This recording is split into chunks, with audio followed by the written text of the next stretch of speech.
بسم اللہ الرحمن الرحیم۔ آج انشاءاللہ میں سورہ بقرہ کا رکوع نمبر 19 اور دوسرے پارے کا تیسرا رکوع اس کی میں انشاءاللہ ترجمہ اور تفسیر ہوگی۔ سب سے پہلے حسب معمول لفظی ترجمہ، مختصر گرامر، اس کے بعد انشاءاللہ اس کی مختصر تفسیر۔ یا ایھا الذین آمنوا، اے لوگو جو ایمان لائے ہو، استعینوا بالصبر والصلاۃ۔ استعینوا باب استفعال، استخراج، استعینوا تھا اصل میں، استخرجو کی طرح، معاونت سے نکلا ہے، تعاون سے نکلا ہے۔ سین تا جو شروع میں لگتی ہے اکثر طلب کے معنی میں آتی ہے، تو استعینوا معاونت طلب کرو، مدد طلب کرو، کہتے ہیں نا معاون اور مددگار ہے فلاں، تو عین واو نون تھا، واو کو یا سے بدل دیا اس میں، تو استعینوا استخرجو کی طرح امر کا صیغہ ہے، مدد طلب کرو، بالصبری صبر کے ذریعے، والصلاۃ اور نماز کے ذریعے۔ ان اللہ بے شک اللہ تعالیٰ مع الصابرین صبر کرنے والوں کے ساتھ ہیں۔ ولا تقولوا اور نہ کہو، لی من اس شخص کے لیے، یقتلو پیسو وائس ہے، یضربو مارا جاتا ہے، وہ یقتلو مارا جاتا ہے یا قتل کیا جاتا ہے، اور جو شخص قتل کیا جائے فی سبیل اللہ اللہ کے راستے میں، تو لا تقولوا اس کے لیے یہ مت کہو اموات، یعنی یہاں پورا سینٹنس ہے تو ایک لفظ معذوف ہے، ہم اموات۔ کیا مطلب؟ نہ کہو اس شخص کے لیے جو اللہ کے راستے میں قتل کیا جائے، تو ایسے کوئی بھی شخص ہو ان کے بارے میں یہ نہ کہو ہم اموات کہ وہ مردہ ہیں، تو اموات سے پہلے ہم کا لفظ محذوف ہے، میت کی جمع اموات آتی ہے کہ وہ مردہ ہیں، یہ نہ کہا کرو۔ بل احیاء بلکہ وہ تو زندہ ہیں، حی کی جمع احیاء، ولیکن لیکن لا تشعرون تمہیں شعور نہیں ہے، تمہیں نہیں پتہ ان کی حیات کا۔ وَلَنَبْلُوَنَّكُمْ واو کا معنی اور لام تاکید کے لیے، نبلوا بلا یبلو کا معنی آزمانا، کئی دفعہ یہ لفظ گزر چکا ہے، نون لگا ہوا ہے آخر میں تاکید کے لیے، لام بھی شروع میں تاکید کے لیے، وَلَنَبْلُوَنَّ اور ضرور بالضرور آزمائیں گے ہم، تم کو، بِشَيْءٍ کسی بھی چیز کے ساتھ ہم آزمائیں گے۔ وہ چیز کیا ہو سکتی ہے؟ من الخوف یعنی خوف کے ساتھ، خوف دے کر آزمائیں گے، والجوع بھوک کے ساتھ بھی یعنی بھوک دے کر بھی آزمائیں گے، ونقص من الاموال اموال مال کی جمع ہے، مال کے نقص کے ذریعے، مالوں میں کمی کے ذریعے بھی آزمائیں گے، والانفسی جانوں میں کمی کے ذریعے، انفس نفس کی جمع انسانی جان کو بھی کہا جاتا ہے، جانوں کو ہلاک کر کے بھی آزمائیں گے، والثمرات اور پھلوں کو کم کر کے بھی آزمائیں گے، تو ہم مختلف طریقوں سے آزمائیں گے۔ وبشر بشر یبشر، سبح یسبح کی طرح، تبشیر خوشخبری سنانا، بشر امر کا صیغہ ہے، بشر آپ خوشخبری سنا دیجئے، الصابرین صبر کرنے والوں کو، الذین یہ صبر کرنے والے وہ لوگ ہوتے ہیں، اذا کہ جب، اصابت اصل میں تھا اسوبت اکرمت کی طرح، اکرم یکرمو سے اکرما اکرمو اکرمت، اکرام کیا اسے ایک عورت نے، تو اسوبت پہنچی وہ ایک چیز، تو اسوبت کو اصابت پڑھا جاتا ہے۔ اذا جب اصابت پہنچتی ہے، مصیبتن کوئی مصیبت، یہ مصیبتن بھی جو ہے نا جیسے اکرم یکرمو سے اس میں فاعل آتا ہے مکرمن، تو اسوب یسوب سے مسوبن، اور اس کی مؤنث مسوبتن، اس کو پڑھا جاتا ہے مصیبتن پہنچنے والی چیز، تو یہ اس کو اکثر جو انسان کو جو پریشانی آتی ہے نا اس کے معنی میں یہ لفظ استعمال ہوتا ہے۔ جب انہیں کوئی مصیبت پہنچتی ہے، قالو تو یہ کہتے ہیں، انا اصل میں تھا انا نا بے شک ہم، للہ اللہ ہی کے لیے ہیں، وَإِنَّا اور بے شک ہم، الیہ راجعون اسی کی طرف راجعون رجوع کرنے والے ہیں، لوٹنے والے ہیں۔ اولئک یہ ہیں وہ لوگ، علیہم کہ ان کے اوپر، صلوات من ربہم اپنے رب کی طرف سے خاص رحمتیں ہوں گی۔ صلات خاص رحمت کو بھی کہا جاتا ہے، اور صلوات اس کی جمع آتی ہے، ان کے رب کی طرف سے خاص رحمتیں ہوں گی، ورحمتن اور عام رحمت بھی، جو رحمت جسے کہتے ہیں تفسیر میں اس کی ڈیٹیل میں بتاؤں گا انشاءاللہ۔ وَأُولَئِكَ اور یہی لوگ ہیں، ہم المہتدون یہی ہیں اصل ہدایت یافتہ لوگ۔ اہتداء کا معنی ہدایت حاصل کرنا، مہتدون اس میں فاعل ہے، اصل میں تھا مہتدیون۔ ان الصفا بے شک صفا والمروہ اور مروہ، الحمدللہ، بے شک صفا اور مروہ من شعائر اللہ، اللہ کے شاعر میں سے ہیں۔ شعیرہ یہ گزر چکا ہے پہلے، بڑی نشانی کو کہا جاتا ہے، کسی بھی خاص قوم کا کہتے ہیں نا شعار ہے یہ، جیسے ہندوؤں کا شعار کیا ہے، وہ خاص دن میں سب وہ کیا کہتے ہیں اس کو، ان کا جو مخصوص دن ہوتا ہے جس میں بڑے رنگ بنگ بکھیر رہے ہوتے ہیں وہ، تو وہ مناتے ہیں، یہ ہندو ہونے کی علامت ہے، یعنی کسی بھی قوم کی کوئی خاص علامت ہو تو وہ اللہ تعالیٰ فرماتے ہیں صفا اور مروہ یہ جو دو پہاڑیاں ہیں اللہ کے شاعر اللہ میں سے ہیں، اللہ کے خاص نشانیوں میں سے ہیں۔ فمن پس جو شخص بھی حج البیتا بیت اللہ کا حج کرے، او اعتمرا یعتمرو باب افتعال، اکتسب یکتسب، اس کا معنی ہوتا ہے عمرہ کرنا، او اعتمرا تھا ملا کے پڑھتے ہیں، الف سائلنٹ ہو جاتا ہے، او اعتمرا، پس جو بھی بیت اللہ کا حج کرے گا یا عمرہ کرے گا، فلا جناح علیہ، اس پر کوئی گناہ نہیں ہے۔ کیا کوئی گناہ نہیں ہے بھائی؟ ان یہ اس بات کا کہ یطوفا، اصل میں تھا یہ یتطوفو، یتکلفو باب تفعل، تو یتطوفو کو پڑھا جاتا ہے یطوفو، اس طرح ملا دیا اس کو، تو فلا جناح علیہ، اس پر کوئی گناہ نہیں ہے، ان یطوف بہما، کے چکر لگائے وہ ان دونوں پہاڑوں کے، کوئی گناہ نہیں ہے اس میں۔ ومن تطوع، اور جو شخص بھی تطوع، تطوع عربی میں کہتے ہیں کوئی اضافی نیکی کو۔ آپ نے دیکھا ہوگا سعودی عرب میں جو پہلے شرطے ہوا کرتے تھے جو لوگوں کو نماز کا حکم دیتے تھے، دکانیں بند کراتے تھے، ان کو مطوع کہا جاتا تھا، مطوع، تو یعنی جو اللہ کے نیک بندے یا نیکی کرنے والے۔ تو تطوع باب تکلف، باب تفعل، تکلفہ کی طرح، اس کا معنی ہوتا ہے اضافی کوئی خیر کرنا، کوئی نیکی کرنا۔ ومن تطوع خیرا، کوئی بھی اضافی نیکی کرے گا، خیر کرے گا، فإن اللہ، تو بے شک اللہ تعالیٰ، شاکرن، دیکھیں شاکر کا معنی اصل میں ہوتا ہے شکر کرنے والا، تو جب اس کی نسبت انسان کی طرف ہوتی ہے تو اس کا معنی ہوتا ہے شکر کرنے والا، جب اللہ کی طرف نسبت ہو تو اس کا معنی شکر کرنا نہیں ہوتا بلکہ کسی کے عمل کی قدر کرنے والا۔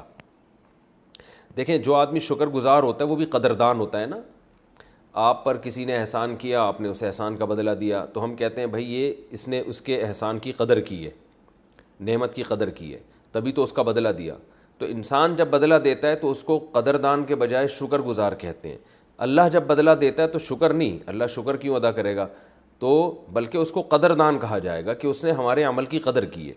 تو اس لیے شاکر کا ترجمہ جب اللہ کی طرف نسبت ہو تو اس کا معنی شکر گزار سے نہیں ہوگا بلکہ اس کا معنی قدردان، آپ کے یعنی آپ کے چھوٹے عمل کو بڑی ویلیو دینے والا۔ تو اللہ فرماتے ہیں بے شک اللہ تعالیٰ قدردان ہے، آپ کے چھوٹے سے عمل کو بہت زیادہ ویلیو دیتا ہے، علیم، جانتا بھی ہے۔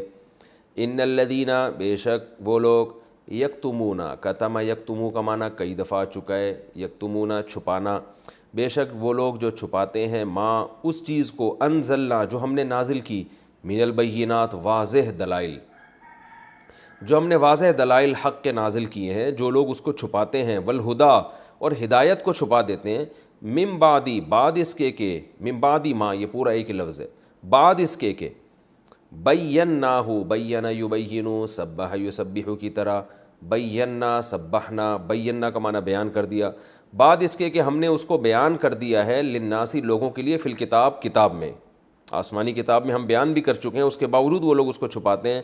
اولئک، یہ وہ لوگ ہیں، یلعنہم اللہ، لعن یلعن، لعنت بھیجنا، ان پر لعنت بھیجتا ہے اللہ بھی، ویلعنہم اللاعنون، لاعن لعنت بھیجنے والا، جیسے قاتل قتل کرنے والا، ضارب مارنے والا، تو لاعن لعنت بھیجنے والا، لاعنون اس کی جمع آتی ہے، ویلعنہم اللاعنون، اور تمام لعنت بھیجنے والے ایسے لوگوں پہ لعنت بھیجتے ہیں۔ الا الذین تابوا، سوائے ان لوگوں کے جنہوں نے توبہ کر لی، واصلحوا، اصلح یصلح اصلاحا، کسی بھی چیز کو درست کر لینا، کوئی چیز خراب تھی اس کو صحیح کر دینا، تو اور واصلحوا، اور انہوں نے اصلاح کر لی، وبینوا، بینا کا معنی بیان کرنا، بینوا ضربوا کی طرح، ان سب نے بیان بھی کر دیا، حق کو اب واضح بھی کر دیا، فاولئک، پس یہ وہ لوگ ہیں، اتوب علیہم، اتوب انصروا کی طرح، تو ان کی توبہ میں قبول کرتا ہوں، وَأَنَا، اور میں تو ہوں ہی، التواب، بہت زیادہ توبہ قبول کرنے والا، الرحیم، اور بہت زیادہ رحم کرنے والا۔ ان الذین کفروا، بے شک وہ لوگ جنہوں نے کفر کیا، وماتوا، اور مر گئے، وہم کفار، اس حال میں کہ وہ کفار ہی تھے، توبہ کے بغیر مر گئے، کافر کی جمع کفار، اولئک، یہ ہیں وہ لوگ، علیہم لعنت اللہ، جن پر اللہ کی لعنت ہے، والملائکتی، اور فرشتوں کی لعنت ہے، والناسی، اور لوگوں کی لعنت ہے، اجمعین، ان سب کی۔ یہ اجمعین کہتے ہیں تمام، اجمع کا معنی ہوتا ہے سب کے سب، ٹوٹل، کلہم، کلہم کے معنی میں ہے یہ، تو اجمعین، ان سب کی لعنت۔ یاد رکھیں اس کا یہ مطلب نہیں ہے کہ تمام لوگوں کی ان پر لعنت، تمام لوگ تو نہیں کرتے نا لعنت، تو الناس کا مطلب اس کا تعلق اجمعین کا اس سے ہے کہ اللہ کی بھی، فرشتوں کی بھی، لوگوں کی بھی، ان تینوں کی ہے۔ ایسا نہیں ہے کہ اللہ کی ہے اور فرشتے نہیں ایسے لوگوں پہ لعنت بھیجتے، یہ نہیں ہے، یا انسان نہیں بھیجتے، بلکہ جو بھی صحیح لوگ ہیں اور یا فرشتے ہیں یا اللہ، ان سب کی ان پر لعنت ہوتی ہے۔ خالدین فیہا، یہ اس لعنت میں ہمیشہ پڑے رہیں گے۔ لا یخفف عنہم، خفف یخفف، تخفیفاً کا معنی ہوتا ہے کمی کرنا، یہ لفظ میں پہلے کئی بار ڈیفائن کر چکا ہوں۔ ان پر کمی نہیں کی جائے گی ان سے العذاب، عذاب کو، ولا ہم، اور نہ ہی یہ ایسے ہوں گے، ینظرون، انظرا ینظرو انذارن، اس کا معنی ہوتا ہے کسی کو مہلت دینا، نظر، انظر ینظرو، مہلت دینا کسی کو، تو ینظرو، مہلت دیے جانا، پیسو وائس ہو جائے گا، تو ولا ہم ینظرون، اور نہ ان کو مہلت دی جائے گی۔ وَإِلَٰهُكُمْ، اور تمہارا جو معبود ہے، الہ واحد، ایک معبود ہے، لا الہ الا ہو، کوئی معبود نہیں ہے سوائے اس اللہ کے، الرحمن، بڑا مہربان ہے، الرحیم، نہایت رحم کرنے والا ہے۔ یہ تو اس رکوع کا لفظی ترجمہ اور مختصر گرامر ہو گئی۔ اب ہم اس کی تفسیر کی طرف چلتے ہیں۔ آپ کو پتہ ہے کہ پچھلے جو 4 رکوع سے مسلسل ایک ہی ٹاپک چل رہا تھا، تحویل قبلہ، اور کیونکہ یہ بہت بڑا حکم تھا، ہمیں ایسا لگے گا کہ پتہ نہیں اللہ میاں ایک ہی بات کو بار بار کیوں ریپیٹ کر رہے ہیں۔ اس کی وجہ یہ کہ ہم اس ماحول میں نہیں ہیں، جس پہ گزرتی ہے اس کو بار بار تسلیوں کی ضرورت ہوتی ہے۔ وہ تسلی آپ کسی تھرڈ پرسن کے سامنے ریپیٹ کریں گے، وہ کہے گا یار پتہ نہیں کیوں اتنی تسلیاں دی جا رہی ہیں، اس لیے کہ وہ بھگتا نہیں ہے اس چیز کو۔ تو کیونکہ قبلہ کا چینج کرنے کا مطلب کہ اسلام کا مرکز ہی پورا چینج ہو گیا، تو اس لیے اللہ تعالیٰ نے بار بار تحویل قبلہ کے بارے میں مسلمانوں کو تاکید بھی دی کہ بار بار حکم بھی دیا کہ جہاں بھی جاؤ گے خانہ کعبہ کی طرف رخ پھیرنا ہے، چاہے یہود و نصارہ کو کتنی تکلیف ہو، کتنی اذیت ہو۔ وَمِنْ حَيْثُ خَرَجْتَ فَوَلِّ وَجْهَكَ شَطْرَ الْمَسْجِدِ الْحَرَامِ، جہاں بھی جاؤ گے مسجد حرام کی طرف رخ کرنا ہے، یہ جو مرضی کرتے رہیں، اور یہ اللہ کا اٹل فیصلہ ہے، اور ابراہیم علیہ السلام نے اصل میں اسی کو کعبہ کو بنایا تھا۔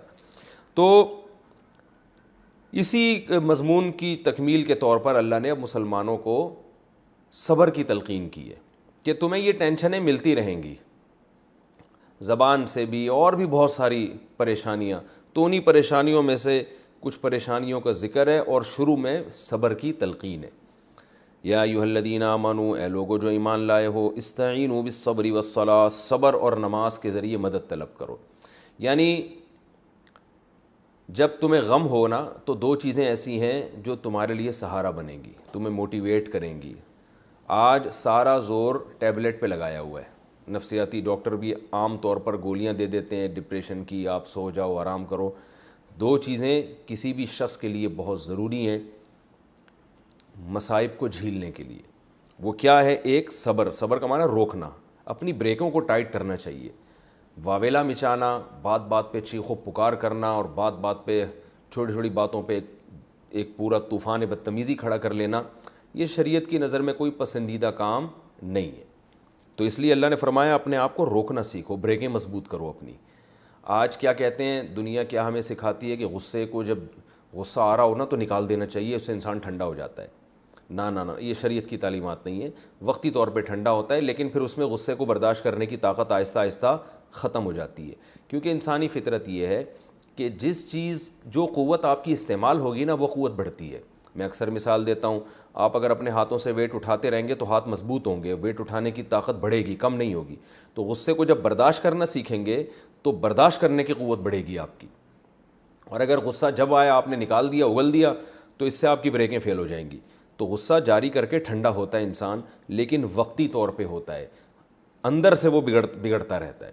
تو اس لیے اسلام میں غصہ پینے کے فضائل ہیں، غصہ جاری کرنے کی کوئی فضیلت نہیں ہے۔ ہاں کوئی مجبوری ہو، اور بعض احکام ایسے ہیں جہاں غصہ جاری کر دینا جائز ہے، لیکن نارملی جو عمومی جو حکم ہے غصہ پینا. تو صبر اس کے ذریعے مدد طلب کرو، والصلاۃ، اور نماز کے ذریعے. نماز کے ذریعے مدد کیسے ملے گی کہ جب انسان کسی کے لیے قربانی دے رہا ہوتا ہے تو جس کے لیے قربانی دے رہا ہے اس سے تعلقات اچھے ہوں گے، اس کی محبت دل میں ہوگی تو قربانی آسان ہو جائے گی.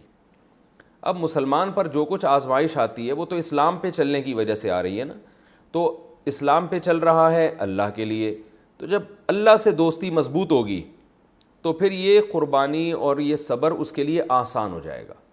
اور اللہ سے دوستی کا بہترین ذریعہ نماز ہے، کیونکہ آپ جیسے ہی نماز سے باہر نکلتے ہو نا آپ کے سگنل پوری دنیا سے بحال ہو جاتے ہیں. ہر خبر آپ سنتے ہو، ہر چیز آپ اپنی آنکھوں سے دیکھتے ہو، لیکن جیسے ہی تکبیر تحریمہ کہہ کے آپ نیت باندھتے ہو تو ساری دنیا سے رابطہ آپ کا منقطع، تو اللہ سے رابطہ آپ کا بحال ہو جاتا ہے. تو انسان کی فطرت ہے جس چیز کے ساتھ زیادہ ٹائم گزارتا ہے اس سے محبت بڑھتی ہے. میں لوگوں کو مثالیں دیتا ہوں نا، گدھا بھی پال لیں گے نا تھوڑے دنوں میں اس سے بھی محبت ہو جاتی ہے انسان کو. تو کوئی حسین کوئی خوبصورت بچہ لے کے پالیں گے، اچھا بچہ ہوگا، اس کی اچھی طبیعت ہوگی تو کتنی زیادہ محبت ہو جاتی ہے لوگوں کو. تو اللہ کی ذات سے بڑھ کر کون ہو سکتا ہے. تو اگر اللہ کے ساتھ رہنا شروع کر دیں گے نماز کے ذریعے تو بہت زیادہ محبت اللہ تعالیٰ سے پیدا ہو جائے گی، اور آپ کو یہ احساس ہوگا کہ یہ دنیا دار فانی ہے. تو اس لیے اللہ نے فرمایا، ہم نے دیکھا ہے بڑے بڑے بزرگوں کو جب کوئی ٹینشن ہوتی تھی نمازیں شروع کر دیتے تھے، وہ نماز میں ان کا دل پھر اور زیادہ لگتا تھا. تو یہ انسان کے لیے بہترین تسلی کی چیز ہے. غیر مسلموں کے پاس یہ نعمت نہیں ہے، وہ بس گولیوں کے علاوہ اور تھوڑی بہت ان کو موٹیویشن مل جاتی ہے، باقی کوئی ان کے پاس موٹیویشن کا ذریعہ نہیں ہے. تو اللہ نے فرمایا نماز اور صبر کے ذریعے مدد طلب کرو، بے شک اللہ تعالیٰ صبر کرنے والوں کے ساتھ ہے. کیا مطلب؟ صبر کے ذریعے تمہاری بریکیں بھی مضبوط ہوں گی اور تمہارے اندر قوت برداشت بھی پیدا ہوگی. اور ایک اور بات ہے جو تمہیں نظر نہیں آ رہی، وہ کیا؟ اللہ تمہارے ساتھ ہو جائے گا. تو ظاہر ہے جب اللہ ساتھ ہو جائے گا تو وہ بھی تمہارے دل کو تھامے گا. جیسے قرآن میں حضرت موسیٰ کی ماں کے بارے میں آتا ہے نا، وَرَبَطْنَا عَلَىٰ قَلْبِهَا، ہم نے موسیٰ کی ماں کو کے دل کو تھام لیا. ان کادت لتبدی بہ، حضرت موسیٰ کی ماں نے جب بچے کو صندوق میں ڈالا اور وہ صندوق فرعون کے محل میں گیا تو اب حضرت موسیٰ کی ماں کا دل چاہ رہا تھا میں جا کے بتا دوں کہ میرا بچہ ہے، بتا دیتی تو ظاہر ہے وہ قتل کر دیتے. تو ایسے موقع پر حضرت موسیٰ کی ماں نے کچھ صبر کیا اور اس کی برکت سے باقی کی توفیق اللہ نے دے دی. اللہ فرماتے ہیں کہ وہ قریب تھا کہ جا کے بتا دیتی، لیکن اب اللہ نے ان کے دل کو مضبوطی سے تھام لیا اور ان کو مزید برداشت کی طاقت پیدا کر دی. تو کچھ کام آپ کریں گے، باقی کام اللہ کرے گا، کچھ اللہ بھی آپ کے ساتھ ہو جائے گا. اس سے آپ کو مصیبتوں کو برداشت کرنا اور آسان ہو جائے گا. اور انسان کے لیے سب سے بڑی مصیبت ہے موت. دنیا میں آدمی ہر چیز برداشت کرتا ہے، موت کوئی نہیں چاہتا. تو اللہ نے اس سب سے بڑی مصیبت کا ذکر کیا کہ تم اگر اللہ کے لیے مصیبتیں برداشت کر رہے ہو اور تم پر مصیبتیں آ رہی ہیں تو یہ ناکامی کی علامت نہیں ہے، یہ تمہارے کامیاب ہونے کی دلیل ہے. اس لیے کہ جو سب سے بڑی ناکامی جس کو دنیا میں سمجھا جاتا ہے وہ موت ہے. تو اللہ کے لیے اگر کوئی مر بھی گیا نا تو وہ مرا ہی نہیں ہے، وہ تو حقیقت میں زندہ ہو گیا ہے. تو وہ تو اور زیادہ فضیلت کی چیز ہے. تو جب موت جیسی مصیبت بھی نعمت ہے تو چھوٹی موٹی مصیبتیں کتنی بڑی وہ کیوں نعمت نہیں ہوں گی. تو اس لیے اللہ نے فرمایا وَلَا تَقُولُوا لِمَن يُقْتَلُ فِي سَبِيلِ اللَّهِ، جو اللہ کے راستے میں قتل کر دیے جائیں. اللہ کے راستے کا مفہوم بہت وسیع ہے. میدان جہاد میں لڑتے ہوئے، حق بیان کرتے ہوئے، کسی بھی طرح حق کی وجہ سے کسی کو شہید کیا جائے. حتیٰ کہ جو صحافی حق بیان کرتے ہیں اور صحیح باتیں کرتے ہیں ان کو حق بیان کرنے کی وجہ سے قتل کر دیا جاتا ہے، تو وہ بھی اس فہرست میں داخل ہیں. کیونکہ جو بھی حق کی خاطر قتل کیا جائے گا وہ سارے اس میں داخل ہیں. اللہ فرماتے ہیں جو لوگ اللہ کے راستے میں قتل کر دیے جائیں ان کو مردہ مت کہو، بل احیاء، وہ زندہ ہیں، وَلَٰكِن لَا تَشْعُرُونَ، لیکن تمہیں شعور نہیں ہے. یاد رکھیں یہ جو اللہ تعالیٰ نے شہید کے بارے میں کہا کہ اس کو مردہ مت کہو، تو بذات خود فقہا یہ بیان کرتے ہیں کہ شہید کو مردہ کہنا بذات خود ایک جائز عمل ہے. تبھی حدیث میں بھی شہید کے لیے مقتول کا لفظ استعمال ہوا ہے، میت کا لفظ استعمال ہوا ہے، ماتا کا لفظ استعمال ہوا ہے کہ اس کا انتقال ہو گیا. تو یہ فی نفسی ہی جائز عمل ہے. یہاں جو قرآن میں کہا گیا ہے نا اس کا مطلب یہ ہے کہ عام مردوں کی طرح مردہ مت کہو اس کو. وہ عام مردوں کی طرح نہیں ہے. مردہ سمجھ کے مردہ مت کہو اس کو, اور مردہ سمجھنے سے مراد جیسے عام مردے ہوتے ہیں, نا نا نا نا, بل احیا, وہ زندہ ہے. اب کیسی زندگی ہے, یہ چیز تمہاری عقل سے بالا تر ہے, کیونکہ ولاکن لا تشعرون, تمہیں شعور نہیں ہے, تمہارے عقل میں اللہ نے اتنی صلاحیت نہیں رکھی ہے کہ تم شہید کی زندگی کو پہچان سکو. تو اس لیے علماء نے فرمایا ہے کہ اس آیت میں اللہ تعالیٰ نے شہید کے بارے میں بتایا کہ شہید کو ایک خاص قسم کی زندگی ملتی ہے جو عام مردوں کو نہیں ملتی, اور وہ زندگی اتنی اعلیٰ زندگی ہے کہ وہ ہم اس کا ادراک نہیں کر سکتے. اور بعض علماء نے یہ بات بھی لکھی ہے کہ اسی طاقتور زندگی کے اثرات ہیں کہ اکثر اوقات مشاہدہ ہے کہ شہید کا جسم خراب نہیں ہوتا. میں نے خود شہید دیکھے, 6 مہینے بعد قبر کھولی گئی, بالکل جسم سلامت ہے اور خون سے خوشبو آ رہی ہے. تو یہ اسی شہادت کے بعض علماء کے نزدیک اثرات ہوتے ہیں, اسی زندگی کے اثرات ہوتے ہیں. تو لیکن یہ کوئی قاعدہ کلیہ نہیں ہے. تو بہرحال شہید کو ایک خاص قسم کی زندگی ملتی ہے, بہت طاقتور حیات ملتی ہے. اور بعض روایتوں میں یہاں تک بھی آتا ہے, اس کی سند کی مجھے پوری تحقیق نہیں ہے, کہ شہید کی باڈی کے ساتھ جو کچھ ہو رہا ہوتا ہے وہ دیکھ رہا ہوتا ہے. تو بہرحال اسے اللہ نے خاص زندگی دی ہے جو عام مردوں کی طرح نہیں ہے, اور وہ ہم اس کا ادراک پورے طور پر نہیں کر سکتے, اس لیے اللہ نے بتا دیا. تو یعنی ہمیں تو اس پہ ترس آئے گا, ہائے بیچارہ مر گیا, ہائے دنیا سے چلا گیا. دنیا سے چلا گیا کا مطلب نعمتوں سے محروم ہو گیا, تو اللہ فرماتے ہیں نعمتوں سے وہ محروم نہیں ہوتا, وہ تم سے زیادہ مزوں میں ہوتا, اسے طاقتور حیات ملتی ہے, لیکن تمہیں اس کا شعور نہیں ہے. یہ سورہ یاسین میں ہے نا کہ وجاء من اقصى المدینة رجل یسعی, کہ حضرت عیسیٰ علیہ السلام کے 3 قاصد گئے تھے کسی قوم کو سمجھانے کے لیے. تو وہ قوم ایمان نہیں لے کر آئی, تو شہر کے کنارے سے ایک شخص دوڑتا ہوا آیا اور قوم سے کہنے لگا ان کی باتوں پر ایمان لے آؤ. قوم نے اس شخص کو قتل کر دیا. قرآن کے الفاظ ہیں کہ جیسے ہی قتل کیا ہے اس کو, قال یا لیت قومی یعلمون, اس کی الفاظ کیا اس کی زبان سے نکلے, ہائے کاش میری قوم کو پتہ چل جائے, بما غفر لی ربی وجعلنی من المکرمین, کہ میرے رب نے میری خطاؤں کو بھی معاف کر دی اور مجھے کتنی عزت دی ہے.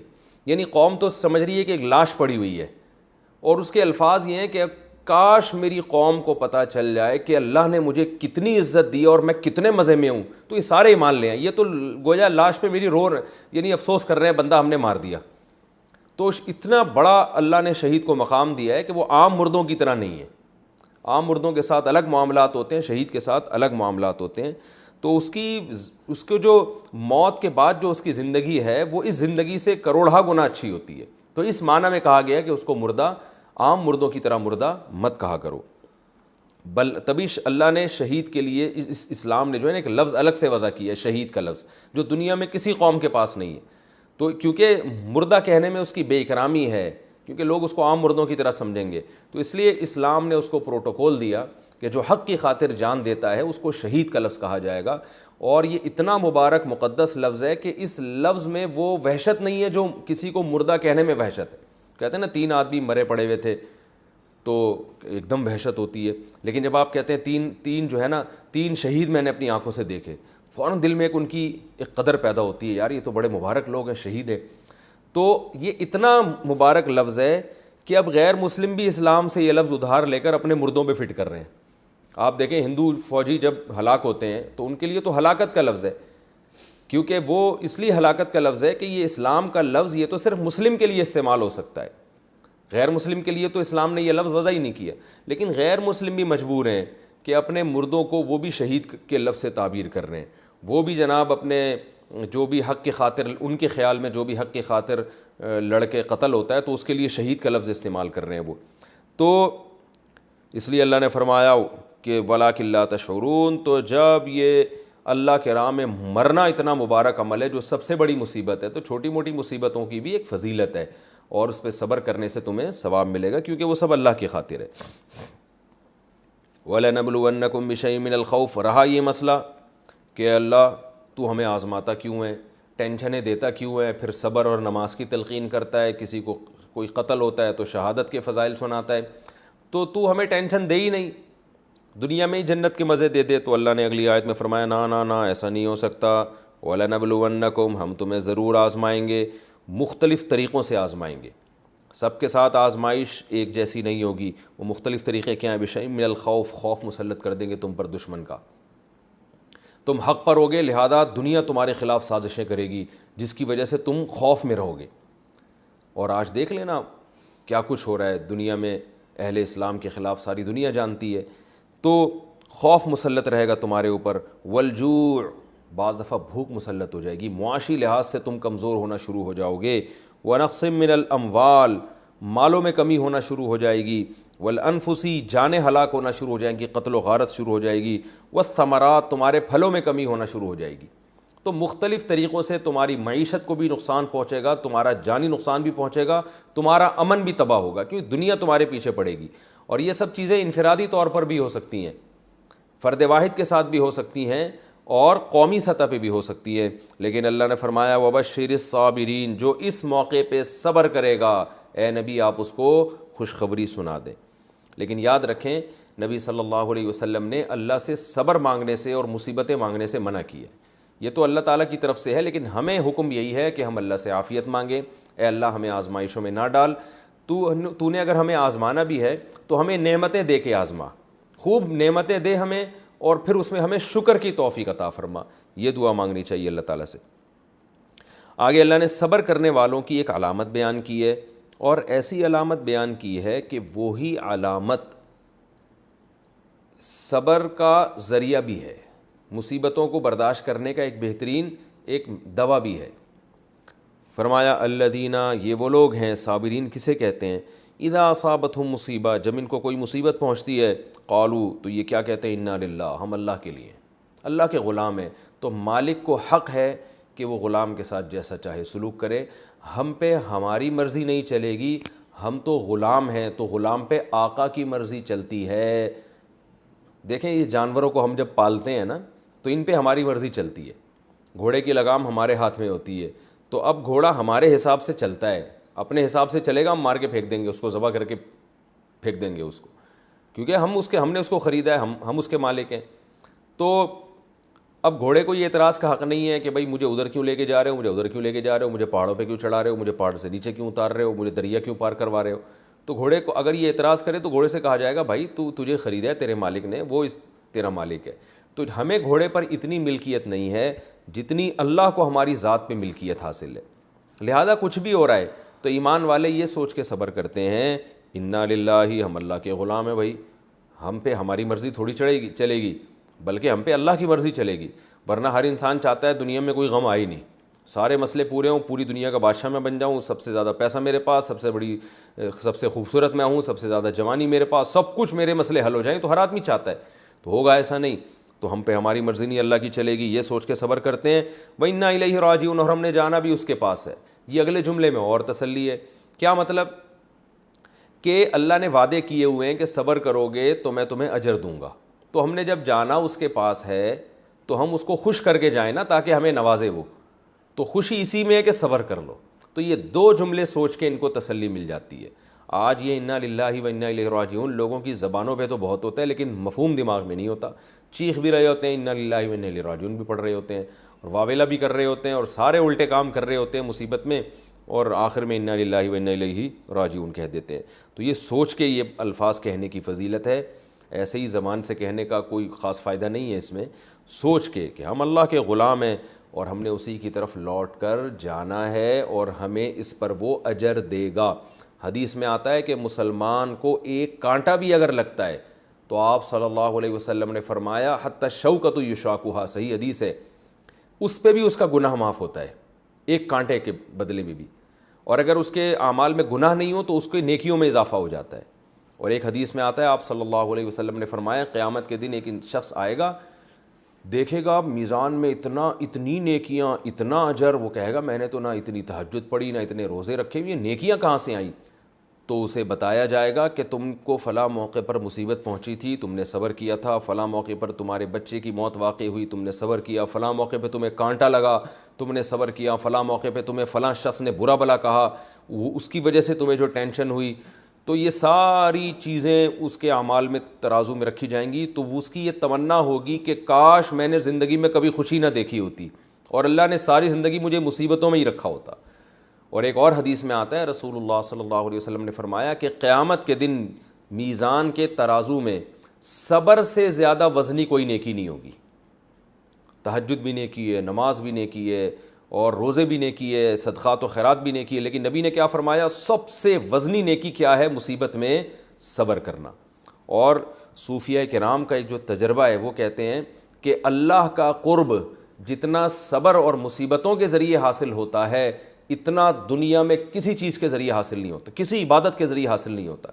لیکن ساتھ ساتھ علماء یہ بھی کہتے ہیں کہ وہ مصیبت جو انسان کی پیدا کردہ نہ ہو بلکہ اللہ کی طرف سے ہو. اگر آپ اپنی حماقتوں کی وجہ سے مصیبت میں مبتلا ہوتے ہیں پھر اس پہ وہ برکتیں حاصل نہیں ہوتی. صبر تو اس پہ بھی کرنا ہی پڑتا ہے, لیکن ایک مصیبت اللہ کی طرف سے, ایک اپنی حماقتوں کی وجہ سے. آج کل جو زیادہ تر پرابلمس ہو رہی ہیں ہماری اپنے کرتوت ہوتے ہیں, اپنے کچھ جیسے صحت کا خیال نہیں رکھا, الٹ پٹانگ شوگر کا مریض ہے, لڈو کھا رہا ہے اور کھاتے کھاتے شوگر ہائی ہو گئی, اب صبر کر رہا ہے کہ بس صبر کر رہا ہے اس مصیبت میں. تو ٹھیک ہے صبر کا تو پھر بھی انشاءاللہ ثواب ملے گا, لیکن یہ حماقت بھی تو آپ کی ہے نا, آپ اپنے کرتوتوں کی وجہ سے.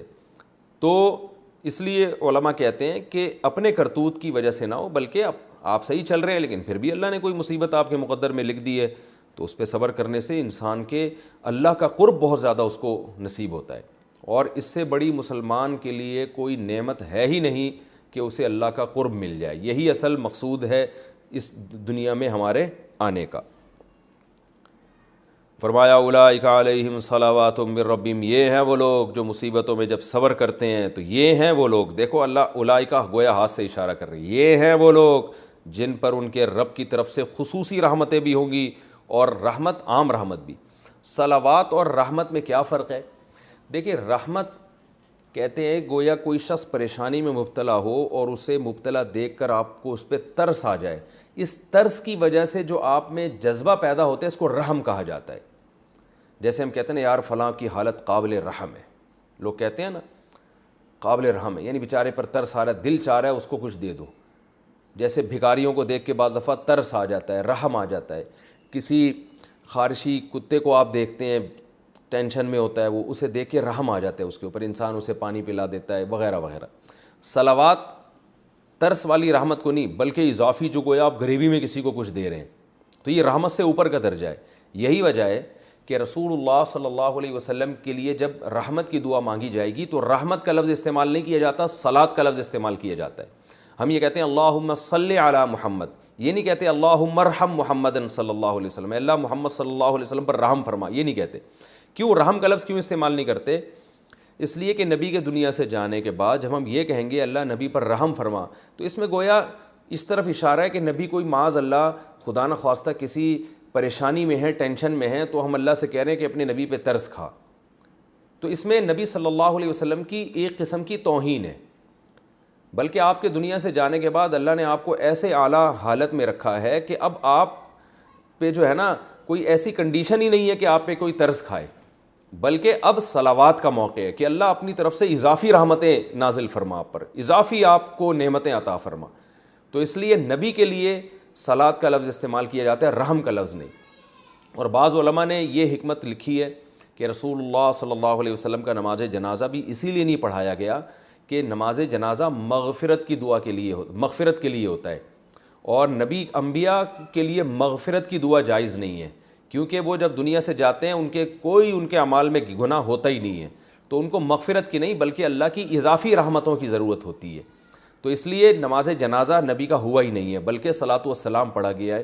صحابہ جوق در جوق آتے تھے اور آپ صلی اللہ علیہ وسلم پر درود و سلام پڑھ کے چلے جاتے تھے. تو یہ بھی ایک حکمت بیان کی گئی ہے کہ آپ صلی اللہ علیہ وسلم کا جنازہ باقاعدہ کیوں نہیں ہوا جیسے نماز جنازہ ہوتی ہے. تو نماز جنازہ امتی کا ہوتا ہے کیونکہ امتی کو مغفرت کی دعا کی ضرورت ہے, لیکن انبیاء جو ہیں ان کا مقام ایسا ہے کہ اللہ نے ان کو اس سے اب مستثنیٰ کر دیا, یہ اللہ نے اپنی خاص رحمت کی ان کے اوپر. تو اس لیے عام امتی کے لیے رحمت کی دعا ہوگی اور نبی کے لیے صلاۃ کی دعا ہوگی, اللہم صلی علی, صلاۃ بھیج, صلی علی. البتہ علماء نے یہ بات بیان کی ہے کہ نبی کے ضمن میں امت کے لیے صلاۃ کی دعا جائز ہے. جیسے نبی کے لیے جب صلاۃ کی دعا کی نا تو اسی ضمن میں آپ امت کو شامل کر سکتے ہیں, اللہم صلی علی محمد وعلی آل محمد, یہ بھی کہہ سکتے ہیں, اور اللہم صلی علی محمد اے اللہ تو محمد صلی اللہ علیہ وسلم پر صلات بھیج اور آپ کی امت پر بھی. تو آپ کے ضمن میں تو یہ جائز ہے, الگ سے نبی کے علاوہ کسی کے لیے صلات کی دعا یہ ٹھیک نہیں ہے, اس لیے کہ آپ دوسرے کو وہ پروٹوکول دے رہے ہیں جو نبی صلی اللہ علیہ وسلم کا خاصہ ہے. تو ان کے تابع بنا کے تو دے سکتے ہیں, الگ سے جب کسی کے لیے دعا ہوگی چاہے کوئی کتنا بڑا بزرگ ہو تو اس کے لیے رحمت کی دعا ہوگی, اس لیے کہ کتنا بھی بڑا بزرگ ہو اس بات کا امکان ہے کہ مرنے کے بعد کسی ایسی حالت میں نہ ہو کہ وہ پریشانی میں ہو, تو اس لیے ان کے لیے دعا مانگی جائے گی. اللہم ارحم فلاں, اے اللہ تو فلاں پر رحم فرما. تبھی ہم بزرگوں کے ساتھ لگاتے ہیں رحمہ اللہ, اللہ ان پر رحم کرے, کیونکہ عین ممکن ہے کہ بیچارے کس حالت میں ہوں, یا یہ کہ نہیں بھی ہوں تو وہ چاہیں گے اللہ ہم پر ترس کھائے, کیونکہ میدان حشر کی سختیاں بہت زیادہ ہیں, قبر بہت سخت جگہ ہے. تو اس لیے عام چاہے کتنا بڑا بزرگ ہو ان سب کے لیے رحمۃ اللہ علیہ کہا جاتا ہے.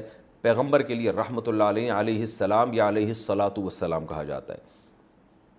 تو اب یہ لفظ سمجھیں, اولئک علیہم صلوات من ربہم, اللہ فرماتے ہیں جو صبر کرتے ہیں ان پر اللہ کی اضافی رحمتیں بھی ہوں گی اور عام رحمت بھی. واولئک ھم المہتدون, اور یہ لوگ ہیں اصل ہدایت یافتہ. اصل جو کرائٹیریا ہے نا کسی کو ناپنے کا کہ کون کتنا ایمان میں تگڑا ہے, تو وہ پریشانی میں پتہ چلے گا کہ کس کا کتنا ایمان ہے. آگے جو آیتیں ہیں ان کا ایک شان نزول ہے. اسلام جب دنیا میں آیا تو زمانہ جاہلیت کی بہت سی رسومات کو ختم کر دیا.